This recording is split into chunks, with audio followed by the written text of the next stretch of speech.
जोहार मध्य प्रदेश। राम राम सेवा जोहार। मोर सगा जनजाति बहिन भाईला स्वागत जोहार करता हूँ तमारो सुवागत करता हूँ। तमुम सम किकम छो। मालथन आप सबान सी मिलिन बड़ी खुशी हुई रैली हो। आप सबान थन फिर सी राम राम। मध्य प्रदेशचे राज्यपाल मंगूभाई पटेलजी, ज्यांनी आपलं सर्व आयुष्य आदिवासींच्या कल्याणासाठी वेचलं, ते आयुष्यभर आदिवासींसाठी सामाजिक संघटनेच्या रूपात सरकारमध्ये मंत्री म्हणून समर्पित आदिवासी सेवकाच्या रूपात राहिले। मला अभिमान आहे की मध्य प्रदेशचे पहिले आदिवासी राज्यपाल म्हणून सन्मान मंगूभाई पटेल यांच्याकडे जातो। मंचावर विराजमान असलेले मध्य प्रदेशचे मुख्यमंत्री श्रीमान शिवराज सिंह चौहानजी, केंद्रीय मंत्रिमंडळातले माझे सहकारी नरेंद्र सिंह तोमरजी, ज्योतिरादित्य सिंधेजी, वीरेंद्र कुमारजी, प्रल्हाद पटेलजी, फग्गन सिंह कुलस्तेजी, एल मुरुगनजी, मध्य प्रदेश सरकारातले मंत्रीगण, संसदेतले माझे सहकारी खासदार, आमदार आणि मध्य प्रदेशच्या कानाकोपऱ्यातून आम्हाला आशीर्वाद देण्यासाठी आलेल्या आदिवासी समाजाच्या माझ्या बंधू आणि भगिनींनो, आपल्या सर्वांना भगवान बिरसा मुंडा यांच्या जयंती दिनानिमित्त खूप खूप शुभेच्छा। आजचा दिवस संपूर्ण देशासाठी, संपूर्ण आदिवासी समाजासाठी खूप महान दिवस आहे। आज भारत आपला पहिला आदिवासी गौरव दिन साजरा करत आहे। स्वातंत्र्यानंतर देशात प्रथमच इतक्या मोठ्या प्रमाणावर संपूर्ण देशातल्या आदिवासी समाजाची कला, संस्कृती, स्वातंत्र्य आंदोलन आणि राष्ट्र निर्माणातल्या त्यांच्या योगदानाचं गौरवपूर्ण स्मरण केलं जात आहे, त्यांना सन्मान दिला जात आहे। स्वातंत्र्याच्या अमृत महोत्सवात मी या नव्या संकल्पासाठी संपूर्ण देशाला खूप खूप शुभेच्छा देतो। मी आज इथे मध्य प्रदेशच्या आदिवासी समाजाचे आभारही मानतो। गेल्या अनेक वर्षांपासून आम्हाला सातत्यानं आपला स्नेह, विश्वास मिळाला आहे। हा स्नेह प्रत्येक क्षणी आणखीच मजबूत होत चालला आहे। आपलं हेच प्रेम आम्हाला आपल्या सेवेसाठी दिवसरात्र काम करण्यासाठी ऊर्जा पुरवत असते। मित्रांनो, या सेवाभावातूनच आज आदिवासी समाजासाठी शिवराजजी यांच्या सरकारनं अनेक मोठ्या योजनांचा शुभारंभ केला आहे। आणि आज जेव्हा या कार्यक्रमाच्या सुरुवातीला आदिवासी समाजाचे सर्व लोक वेगवेगळ्या मंचांवर गीतं आणि नृत्यांसह आपल्या भावना व्यक्त करत होते, तेव्हा मी त्या गीतांचा अर्थ समजून घेण्याचा प्रयत्न केला। कारण माझा असा अनुभव राहिला आहे की मी आयुष्यातला एक महत्त्वपूर्ण कालखंड आदिवासींमध्ये व्यतीत केला आहे आणि मी पाहिलं आहे की त्यांच्या प्रत्येक गोष्टीत काही ना काही तत्वज्ञान असतं। जीवनाचा उद्देश आदिवासी आपल्या नृत्यगीतांमधून, आपल्या गीतांमधून, आपल्या परंपरांमधून उत्तमपणे प्रस्तुत करत असतात। आणि म्हणून आजच्या या गीताकडे माझं लक्ष जाणं अतिशय स्वाभाविक होतं। आणि मी गीतातील शब्द जेव्हा बारकाईनं ऐकले, तेव्हा मी गीत तर पुन्हा म्हणणार नाही, पण आपण जे म्हटलं आहे, आपला एक एक शब्द जीवन जगण्याचं कारण, जीवन जगण्याचा इरादा, जीवन जगण्याचा हेतू देशभरातल्या लोकांना त्यातून उत्तम प्रकारे स्पष्ट होत आहे। आपण आपल्या नृत्याद्वारे आणि गीतातून आज सांगितलं की शरीर 4 दिवसांचं आहे, शेवटी मातीतच मिसळणार आहे। भरपूर खाल्लं प्यायलो, ईश्वराचं नावच विसरलो। पहा, हे आदिवासी आम्हाला काय सांगत आहेत। खरोखर ते शिक्षित आहेत, तर आम्हाला अजून खूप काही शिकायचं बाकी आहे। पुढे ते म्हणतात, मौज मस्तीत आयुष्य घालवलं, जीवन यशस्वीपणे जगलोच नाही। आपल्या घरात भांडण तंटे खूप केले, जीवनाचा शेवट जवळ आला तेव्हा मनात पश्चात्ताप करणं व्यर्थ आहे। जमीन, शेतीभाती कुणाच्या मालकीची नाही। पहा, आदिवासी मला काय समजावून सांगत आहेत। जमीन, शेतीभाती कुणाच्या मालकीची नाही। आपल्या मनात तिचा अभिमान बाळगणं व्यर्थ आहे। ही धनदौलत काहीच कामाची नाही, कारण ती सर्व इथेच सोडून जायचं आहे. आपण पहा, या संगीतात, या नृत्यात जे शब्द म्हटले गेले आहेत, ते जीवनाचं उत्तम तत्वज्ञान जंगलात आयुष्य काढणाऱ्या माझ्या आदिवासी बंधू भगिनींनी आत्मसात केलं आहे. यापेक्षा मोठी कोणत्याही देशाची कोणती शक्ती असू शकते? यापेक्षा कोणत्याही देशाचा मोठा वारसा काय असू शकतो? यापेक्षा मोठं देशाचं भांडवल काय असू शकतं? मित्रांनो, याच सेवाभावातून आज आदिवासी समाजासाठी शिवराजजी यांच्या सरकारनं अनेक मोठ्या योजनांचा शुभारंभ केला आहे.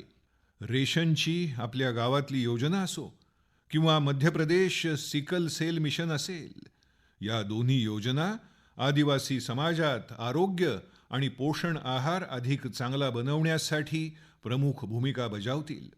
मला याचाही आनंद आहे की कोरोना काळात गरीब आदिवासी परिवारांना प्रधानमंत्री गरीब कल्याण अन्न योजनेच्या माध्यमातून विनामूल्य धान्य मिळाल्यानं इतकी मोठी मदत मिळेल. आता जेव्हा आपल्या गावात घराजवळ स्वस्तात धान्य पोहोचेल, तेव्हा आपला वेळही वाचेल आणि अतिरिक्त खर्चापासून मुक्तीही मिळेल. आयुष्यमान भारत योजनेच्या अगोदरपासूनही अनेक आजारांवर आदिवासींना विनामूल्य उपचार मिळत आहेत. देशातल्या गरिबांना मिळत आहेत. मला याचा आनंद आहे की मध्य प्रदेशात आदिवासी कुटुंबांमध्ये वेगानं लसीकरण होत आहे. जगातल्या सुशिक्षित देशांमध्येही लसीकरणाबाबत प्रश्नचिन्ह लागल्याच्या बातम्या येत असतात. परंतु माझे आदिवासी बंधू भगिनी लसीकरणाचं महत्त्व समजून आहेत, त्याचा स्वीकारही करत आहेत आणि देशाला वाचवण्यातील आपली भूमिका निभावतही आहेत. यापेक्षा मोठा समंजसपणा काय असतो? 100 वर्षातल्या या सर्वात भयंकर महामारीशी सारं जग लढा देत आहे. सर्वात मोठी महामारी दूर करण्यासाठी आदिवासी समाजाचे सर्व साथीदार लसीकरणासाठी पुढे येणं खरोखर एक अतिशय गौरवपूर्ण घटना आहे. शहरात राहणाऱ्या शिकलेल्या लोकांना माझ्या आदिवासी बंधूंकडून खूप काही शिकण्यासारखं आहे. मित्रांनो, आज मला इथे भोपाळला येण्याअगोदर रांचीमध्ये भगवान बिरसा मुंडा स्वातंत्र्य सैनिक संग्रहालयाचं लोकार्पण करण्याचं सद्भाग्य प्राप्त झालं आहे. स्वातंत्र्याच्या संग्रामात आदिवासी नायक नायिकांची वीरगाथा देशाच्या समोर आणून त्यांचा नव्या पिढीला परिचय करून देणं आमचं कर्तव्य आहे. पारतंत्र्याच्या कालखंडात परदेशी राज्यकर्त्यांच्या विरोधात खासी गारो आंदोलन, मिझो आंदोलन, कोल आंदोलन यासह अनेक आंदोलनं झाली. गोंड महाराणी वीर दुर्गावती यांचं शौर्य असो की राणी कमलापती यांचं बलिदान, देश त्यांना कधीच विसरू शकणार नाही. वीर महाराणा प्रताप यांच्या संघर्षाची कल्पना त्यांच्या बहादर भिल्ल सहकार्यांच्या शिवाय केलीच जाऊ शकत नाही, ज्यांनी राणा प्रताप यांच्याबरोबर खांद्याला खांदा लावून लढाईच्या मैदानात स्वतःचा बळी दिला होता. आम्ही सर्व यांचे ऋणी आहोत. हे ऋण आम्ही कधीच चुकवू शकणार नाही, परंतु आमच्या या वारशाला हृदयात जतन करून त्याला योग्य स्थान देऊन आपली जबाबदारी अवश्य पार पाडू शकतो. बंधू आणि भगिनींनो, आज जेव्हा मी आपल्याला आपला संपन्न वारसा हृदयात जतन करण्याचा मुद्दा सांगत आहे, देशाचे विख्यात इतिहासकार शिवशाहीर बाबासाहेब पुरंदरे यांचंही मी तेव्हा स्मरण करेन. सकाळीच समजलं की ते आम्हाला सोडून गेले. त्यांचं निधन झालं आहे. पद्मविभूषण बाबासाहेब पुरंदरेजींनी छत्रपती शिवाजी महाराज यांचं जीवन, त्यांचा इतिहास सामान्यांपर्यंत पोचवण्यासाठी जे योगदान दिलं आहे ते अमूल्य आहे. इथल्या सरकारनं त्यांना कालिदास पुरस्कारही दिला होता. छत्रपती शिवाजी महाराजांच्या ज्या आदर्श मूल्यांना बाबासाहेब पुरंदरेजींनी देशासमोर ठेवलं, ती आदर्श मूल्य आम्हाला निरंतर प्रेरणा देत राहतील. मी बाबासाहेब पुरंदरे यांना भावपूर्ण श्रद्धांजली अर्पण करतो. मित्रांनो, आज जेव्हा आम्ही राष्ट्रीय मंचावरून राष्ट्र निर्माणाच्या कार्यात आदिवासी समाजाच्या योगदानाबद्दल चर्चा करतो, तेव्हा काही लोकांना जरा त्रास होतो. आदिवासी समाजाचं भारताच्या संस्कृतीला मजबूत करण्यात किती मोठं योगदान राहिलं आहे यावर अशा लोकांचा विश्वासच नसतो. याचं कारण हे आहे की आदिवासी समाजाच्या योगदानाबद्दल एकतर देशाला सांगितलंच गेलं नाही, अंधारातच ठेवण्याचा भरपूर प्रयत्न करण्यात आला आणि सांगितलंच तर अगदी मर्यादित कक्षेत राहूनच माहिती दिली गेली.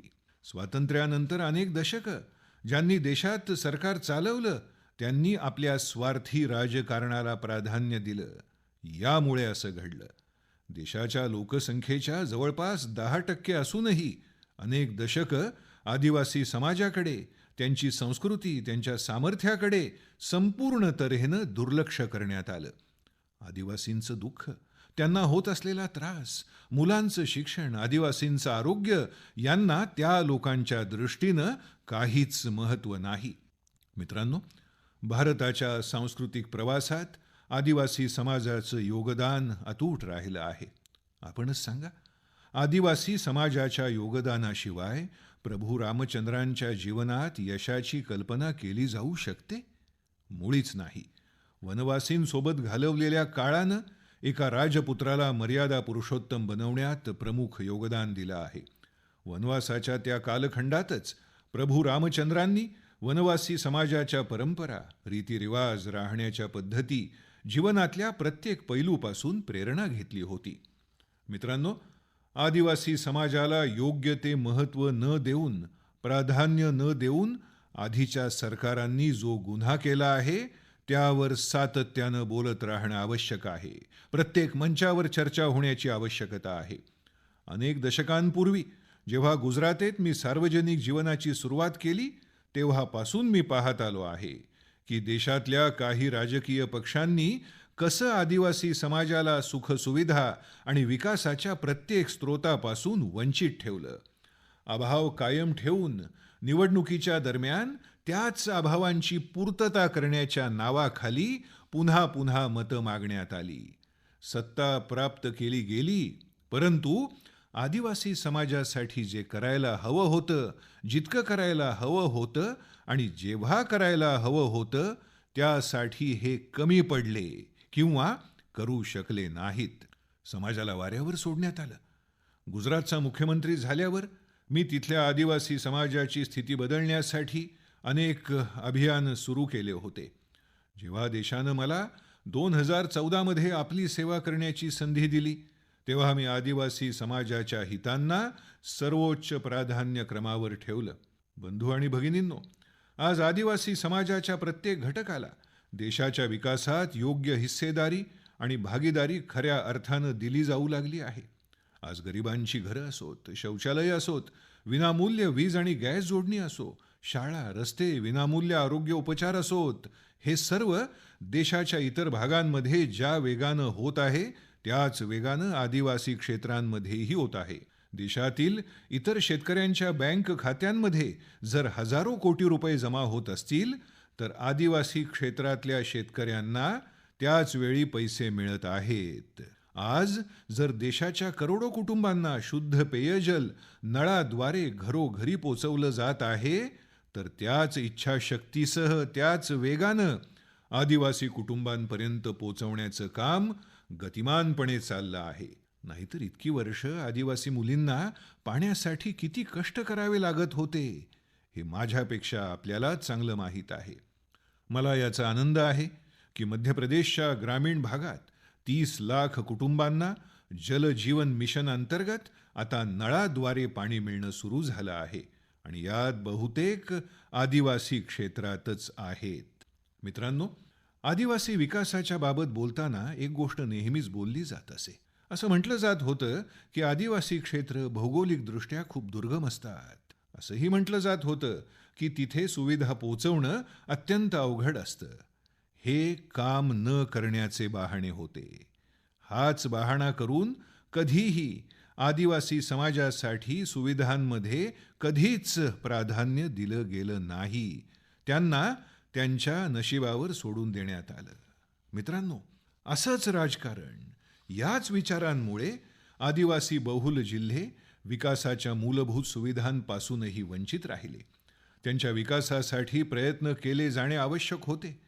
असं म्हटलं तर त्यांच्या जिल्ह्यांवर मागास होण्याचा एक शिक्का लावण्यात आला. बंधू आणि भगिनींनो, कोणतंही राज्य, कोणताही जिल्हा, कोणतीही व्यक्ती, कोणताही समाज विकासाच्या स्पर्धेत मागे राहू इच्छित नाही. प्रत्येक व्यक्ती, प्रत्येक समाज महत्वाकांक्षी असतो. त्याची स्वप्न असतात. वर्षानुवर्ष पूर्ततेपासून वंचित ठेवण्यात आलेली ही स्वप्न, आकांक्षांना पंख देण्याचा प्रयत्न करणं, याला आमच्या सरकारचं प्राधान्य आहे. आज आपल्या आशीर्वादानं त्या 100हून अधिक जिल्ह्यांमध्ये विकासाच्या आकांक्षा पूर्ण केल्या जात आहेत. आज जितक्या कल्याणकारी योजना केंद्र सरकार बनवत आहे, त्यात आदिवासी समाजाचं बाहुल्य, आकांक्षी जिल्ह्यांना प्राधान्य देण्यात आलं आहे. आकांक्षी जिल्हे किंवा असे जिल्हे जिथे रुग्णालयांचा अभाव आहे, तिथे 150हून अधिक वैद्यकीय महाविद्यालयांना मान्यता देण्यात आली आहे. मित्रांनो, देशातलं आदिवासी क्षेत्र साधन संपत्तीच्या बाबतीत, संपन्नतेच्या बाबतीत नेहमीच समृद्ध राहिलं आहे.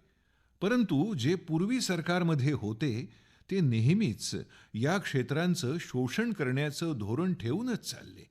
आम्ही या क्षेत्रांच्या ताकदीचा अगदी योग्य उपयोग करून घेण्याच्या धोरणावर चालत आहोत.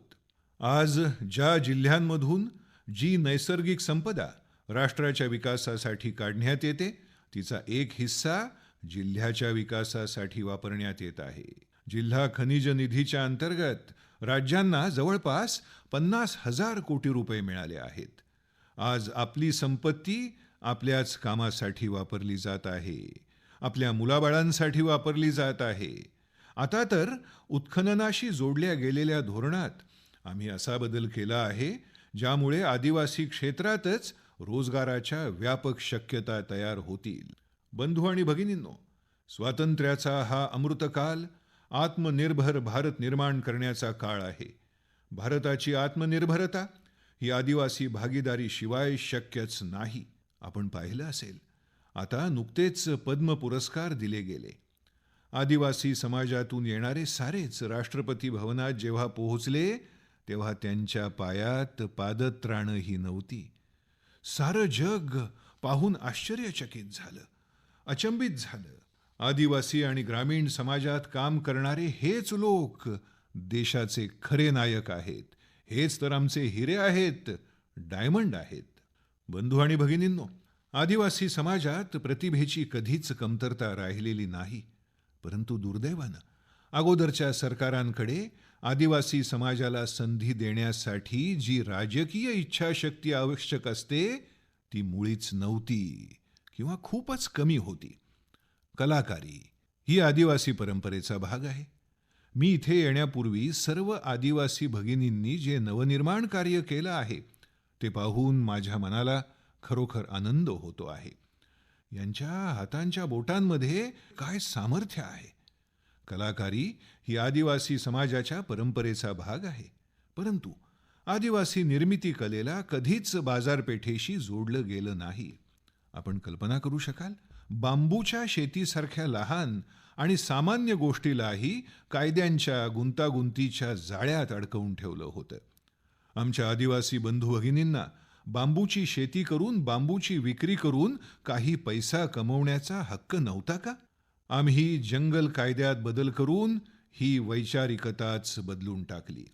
मित्रांनो, दशकांपासून ज्या समाजाला त्याच्या लहान लहान गरजांच्या पूर्ततेसाठी दीर्घ प्रतीक्षा करण्यास भाग पाडलं, त्याची उपेक्षा करण्यात आली, आता त्याला आत्मनिर्भर बनवण्याचे सातत्यानं प्रयत्न केले जात आहेत.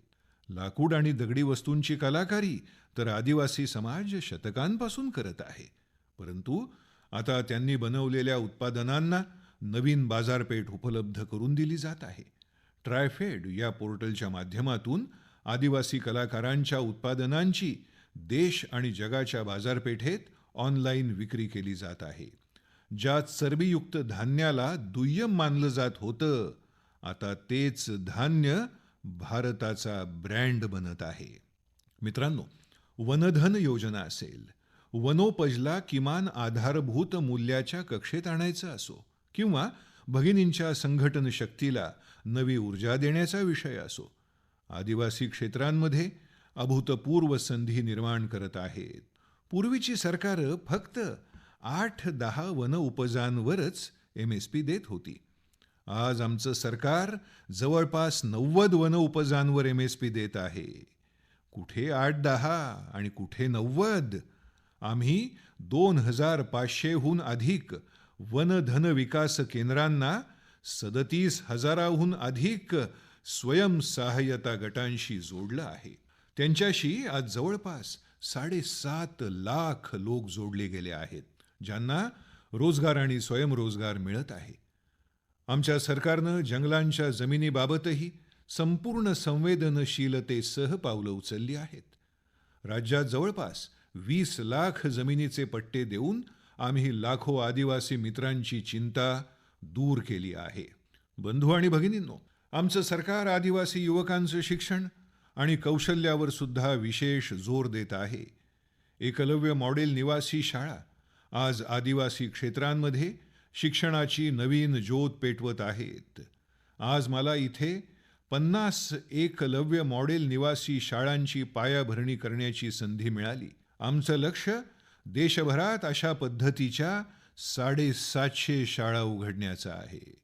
यातल्या अनेक एकलव्य शाळा अगोदरच सुरू झाल्या आहेत. 7 वर्षांपूर्वी प्रत्येक विद्यार्थ्यावर सरकार जवळपास 40,000 रुपये खर्च करत होतं. आता तो खर्च वाढवून 1,00,000 रुपयांहून अधिक झाला आहे. यामुळे आदिवासी विद्यार्थी-विद्यार्थिनींना अधिक सुविधा मिळत आहेत. केंद्र सरकार प्रत्येक वर्षी जवळपास 30 लाख आदिवासी युवकांना शिष्यवृत्ती देत आहे. आदिवासी युवकांना उच्च शिक्षण आणि संशोधनाशी जोडण्यासाठी अभूतपूर्व काम केलं जात आहे. स्वातंत्र्यानंतर जिथे केवळ 18 आदिवासी संशोधन संस्था स्थापन करण्यात आल्या, तिथे 7 वर्षातच 9 संस्था स्थापित करण्यात आल्या. मित्रांनो, आदिवासी समाजाच्या मुलांना एक मोठी अडचण शिक्षणाच्या वेळेस भाषेची होत असते. आता नव्या राष्ट्रीय शिक्षण धोरणात स्थानिक भाषेतून शिकण्यावर खूप जोर दिला गेला आहे. याचाही लाभ आमच्या आदिवासी समाजाच्या मुलांना मिळणार हे निश्चित आहे. आदिवासी समाजाचे प्रयत्न, साऱ्यांचे प्रयत्न हीच स्वातंत्र्याच्या अमृत काळात बुलंद भारताच्या निर्मितीची ऊर्जा आहे. आदिवासी समाजाच्या आत्मसन्मानासाठी, अधिकारासाठी आम्ही दिवसरात्र मेहनत करू. या संकल्पाचा पुनरुच्चार आदिवासी गौरव दिनी करत आहोत. आणि हा आदिवासी गौरव दिन जशी आम्ही गांधी जयंती, सरदार पटेल, बाबासाहेब आंबेडकर यांची जयंती साजरी करतो, तशीच यापुढे भगवान बिरसा मुंडा यांची जयंती देशात दरवर्षी 15 नोव्हेंबरला आदिवासी गौरव दिन म्हणून साजरी केली जाईल. पुन्हा एकदा आपल्या सर्वांना खूप खूप शुभेच्छा. माझ्याबरोबर दोन्ही हात वर करून पूर्ण ताकदीनिशी बोला, भारत माता की जय, भारत माता की जय, भारत माता की जय. खूप खूप धन्यवाद.